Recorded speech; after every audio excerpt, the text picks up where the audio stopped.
I stole this idea from my friend, and it kinda ruined our friendship. Let me explain.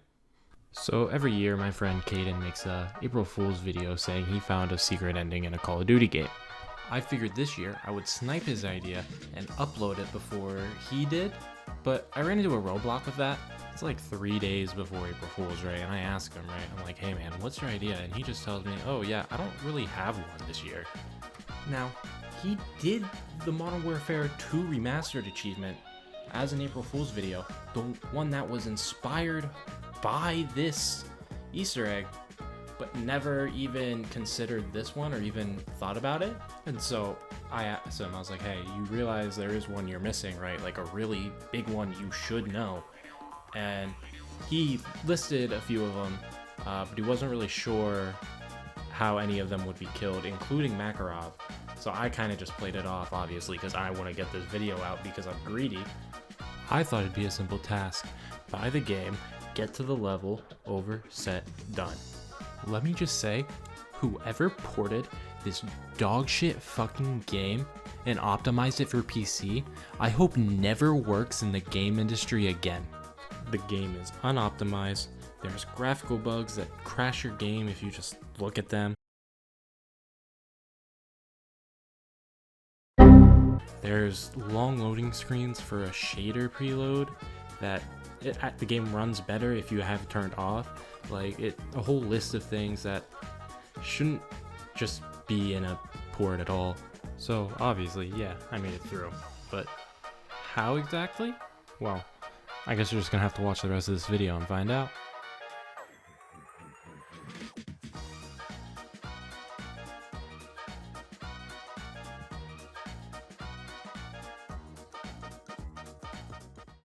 So immediately, right, we run into the first issue, which is the loading screens. The loading screens are abysmal in this game.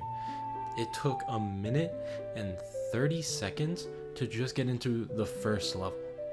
So yeah, you just kind of go into your settings and turn both these shader preloads to off, and that will fix the long ass loading screens if you're having them. Started off doing the training range as every first playthrough does. Knife the watermelon on the table as any kid born in 2001 who grew up playing Fruit Ninja would do. I did the full explosives course and the obstacle course for the first time ever, and I was kind of disappointed by the obstacle course. It kind of made it seem like it'd be more in depth, but it really was just a small little thing. I brought the grenade launcher with me to try to get a good time, but I had a real big problem shooting through the wood at the end for the fast finish, so I didn't really have much luck, but here's my best run with that. Go, go, go! Hit the targets! Position 2, go! Hit the targets! Flashbang through the door! Position 4! Hit the targets! Position 5, go! Hit the targets! 6, go! Flashbang through the door! Hit the targets! Final position, go! Sprint to the finish! That's a new squadron record, so not bad at all. Climb up the ladder if you want another go. Otherwise, come up to the monitors for a debrief. Now, I didn't have time to sit and cry about my failures on the F&G course because right away we were on to Crew Expendable, where I was greeted by the good old sexy Captain Price. Now, even on Veteran, this mission isn't too difficult. It's more so just to get you invested in the high intense themes you're going to be seeing throughout the game. That being said, we made through the mission rather quickly, I'd say. We grabbed the Kami Manifesto, survived an explosion, and made our way off the ship as it was sinking to finally be informed on what game I was playing, as the years of substance abuse that led me to today have made me forget that already. Now the next level is more of a sit and watch simulator than an actual level, but it is in the game, so therefore I'm going to put it in this video just so I can increase the runtime. Now, I load into the next level, and this whole level is just a fucking mess, dude. From constant frame drops at the beginning of the level to constant crashes at the end of the level, there really was just a lot of headaches getting through this entire level. What I did to get around this specific part actually is really funny. I just simply walked backwards, and it didn't cause whatever was breaking the game to render in, apparently.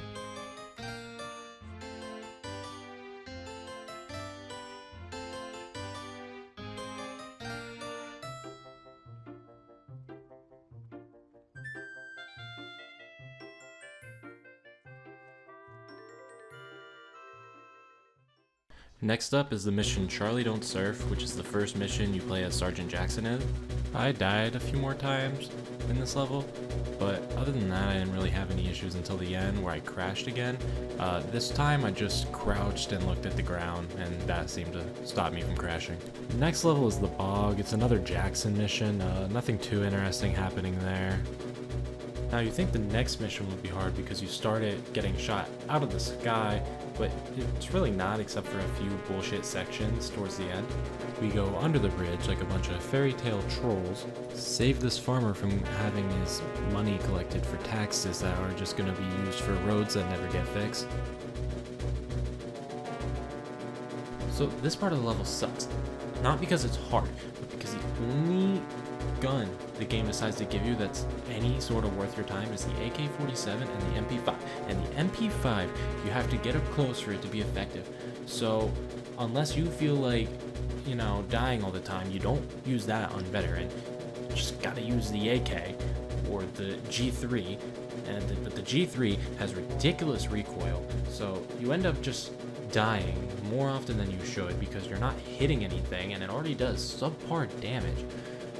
Regardless, eventually I made it through, and it was so satisfying to actually take down that helicopter. We all agree that I don't have to talk about the AC-130 mission because it's the same mission in every game, right? Right? Now, I personally know this mission as the war map in Modern Warfare 3, the new one, but it's nice to know where it originated from. I didn't have too many problems with this level either. It was really just a quick breeze through. In Shock and Awe, your team joins an attack on what they believe to be Al-Assad's position. As you guys are leaving, your teammate, call sign Deadly, is shot down, and your team makes the decision to try to rescue her. What makes this so dangerous is the fact that there's a nuclear bomb that could go off at any time, and your team, being aware of this, makes the choice to save Deadly from the wreckage. This is all in vain, as it's revealed that as you're leaving, the bomb is actually set off and you don't make it out alive.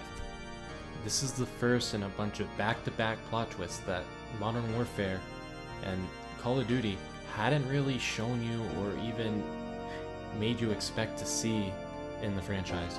Moments like this are why myself and many others have expected just amazing things from COD campaigns, and why the most recent one in Modern Warfare 3 2023, whatever you want to call it, just was really disappointing. Now, Safe House was the last level I needed to get through before I was finally at the mission, so that I could finally make my stupid little YouTube video prank. After breezing through another easy mission, we finally make it to Al-Assad, tie him up, and get us to tell him who gave him the bomb.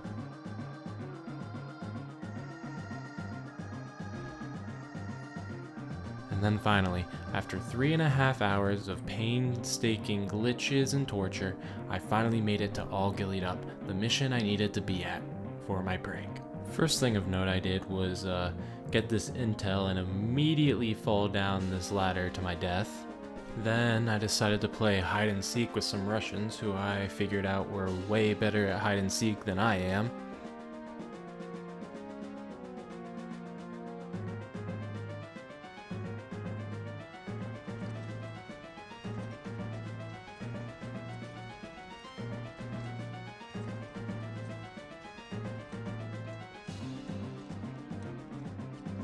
On second thought, maybe I am good at hide and seek because both Macmillan and that NPC died before me, so I figured the only way I was getting past those Russians was if I hid in Macmillan's ass, so that's what I did.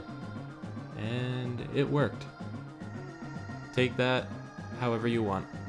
Macmillan and I do some sightseeing on our final ascent up to where we will be taking our shot. And finally we are here where we are tasked taking out Imran Zakayev with a very, very, very big sniper. As I'm sure you're already aware though, that's not exactly what I'm here to do. We're here to take out the big, the bad Makarov, who they added as a little side Easter egg, as a little, little funsy because of a scene in the original Modern Warfare 3 game. Now, I miss like a bunch, like an embarrassing amount of times. If I showed you how many times it took me to get the clip, we would be here for another 5 minutes at least. So we're just gonna skip to that part. Yeah, so here I waited because I was so sick of missing because of the win that I figured I would just fucking wait.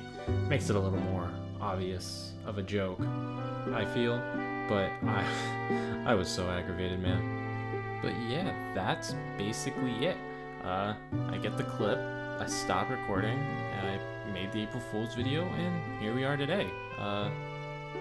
What did I learn or gain from all this? Well, always save your Sony Vegas files a lot when you're working on them. Also, don't forget to like and subscribe.